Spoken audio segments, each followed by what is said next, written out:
First this evening, more mayhem and confusion on the roads across the island as transport operators withdrew their service for a third day on Wednesday to protest against aspects of the revised Road Traffic Act. The protest action has spread to more parishes, but at least one of the reasons for the protest is now being rubbished by the Transport Authority as fake news. TVJ's Herman Green has been tracking the story.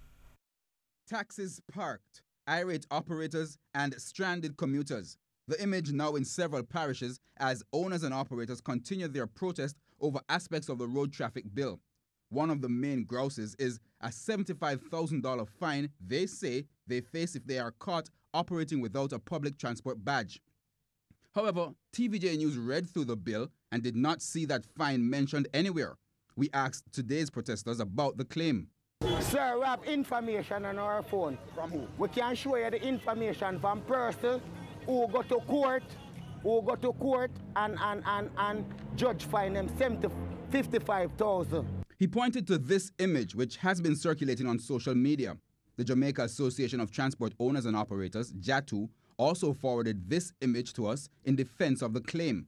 However, speaking on RJR's Beyond the Headlines on Tuesday, Managing Director of the Transport Authority, Cecil Morgan, said he does not know anything about any such charge. We checked the entire existing bill and also the proposed one, and there's nowhere we find anything to say there's a $75,000 charge. On Wednesday, the Transport Authority sent us this release rubbishing the operator's claim, labeling it as fake news.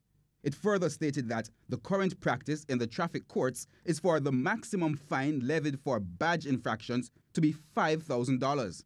We were unable to verify the authenticity of the receipt image being circulated or the source of a document forwarded by JATU. However, Mr. Morgan said he may have an idea where the $75,000 fine may have come from. There's a particular matter that was brought to my attention a few weeks ago, or probably a month or so ago, by an operator where one of his drivers was charged for two offenses. I think it's an obstruction of traffic, and the other one was an expired badge. And the total fine for those two offenses, is about $75,000, he said. So I think somewhere along there seems to be this misinformation out there. Mr. Morgan is also calling for more education on the bill to clear up this and similar misconceptions.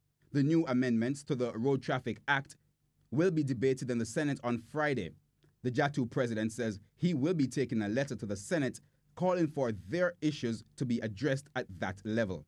Herman Green, TVJ News.